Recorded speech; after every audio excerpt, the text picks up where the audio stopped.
Hello.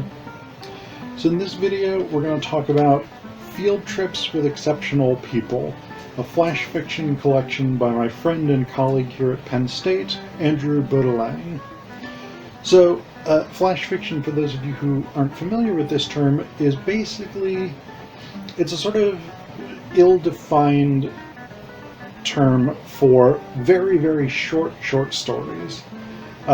So flash fiction can be anywhere between one sentence to maybe 3 pages or so, but different people have different sort of dividing lines between flash fiction and a proper short story. But everything in Field Trips with Exceptional People is extremely short by the typical standards of short story writing. It's also very,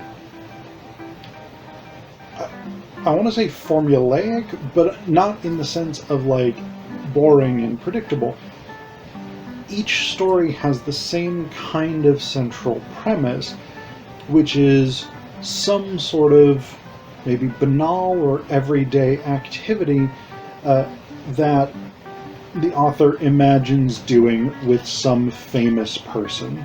So, I mean, you actually get, if you read through the titles on the table of contents, you get a good sense of what each of these stories actually does.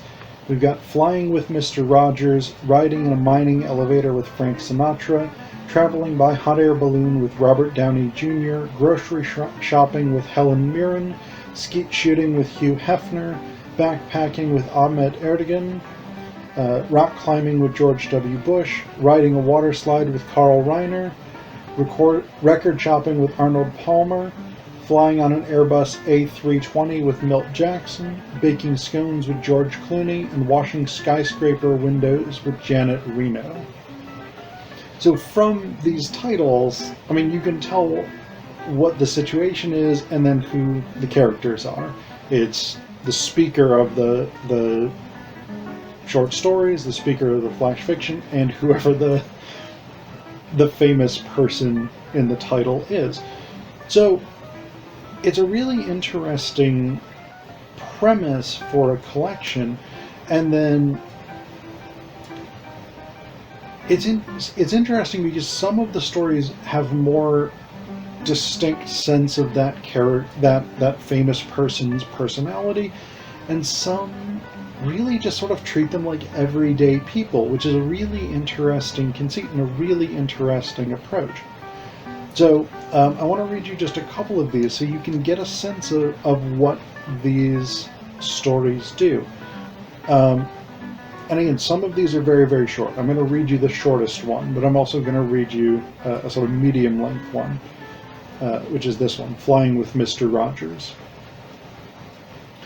Walking with me across the tarmac, he stoops to pick up a shiny quarter. Darn, he says, standing up again without the quarter. Things glued down. Gets me every time. To the guy removing blocks from behind the wheels, he says, "Hello, how are you, John?" "I'm good," says John. "Thanks for asking." "And Laura," says Mr. Rogers. She's good. Mr. Rogers waves to John as we climb the steps into the plane. John gives a little wave back and winks at me. Mr. Rogers likes safety checks, so we run through them all before we go. "Why don't you go out and check with John if he topped off the tires," he says once we run through everything else. Just as I poke my head out of the door, John yells, "Tires are fine." "Oh good," says Mr. Rogers. He scans the instrument panel in deep concentration, then presses a blue button and the engines start. "You're going to like this," he says. He never says why he invited me. We're having a wonderful time.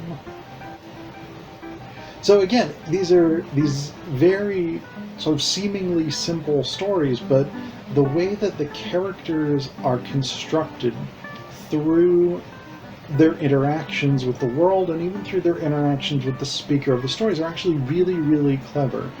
So we get this sense of who Mr. Rogers is. Like, even if we didn't know who Mr. Rogers was, like, his concern for John and John's presumably wife Laura, his concern for and actually love of safety checks, all of this stuff sort of gives us this sense of his friendliness, his welcomingness, his concern for others, his empathy, his humanity, in a way.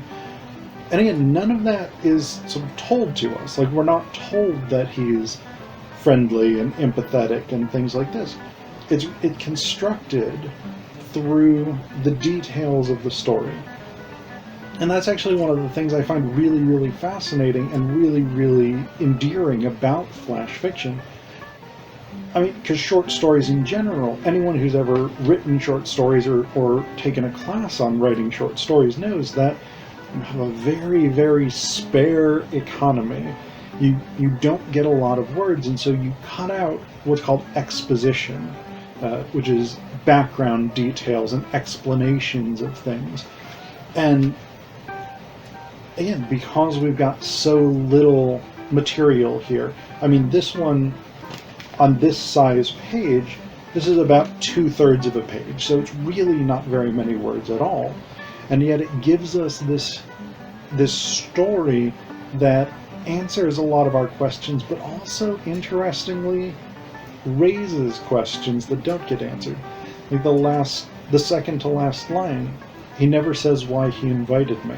So we've got this speaker, and actually that's one of the interesting things about many of these stories is we know nothing about the speaker. So that's an intriguing thing.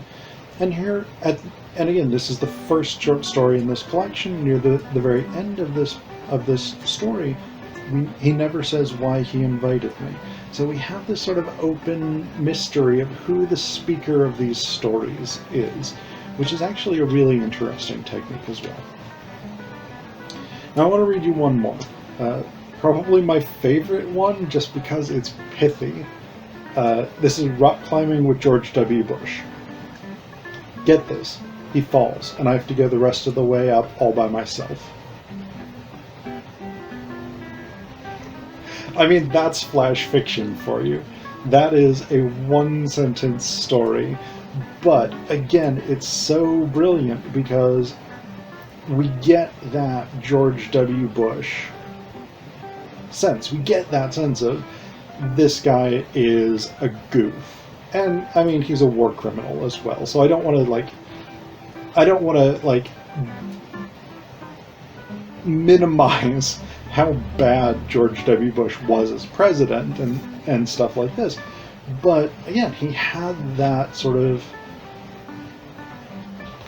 oh, I'm your goofy uncle at a barbecue kind of ethos about him that a lot of people found really charming. We get that in this story. Just the fact that it basically starts off with he falls off the mountain while mountain climbing. Like, we get that sense of the character. And so that's one of the things that Bode-Lang does really, really well throughout this collection, is uses this very, very short amount of space to effectively create characters.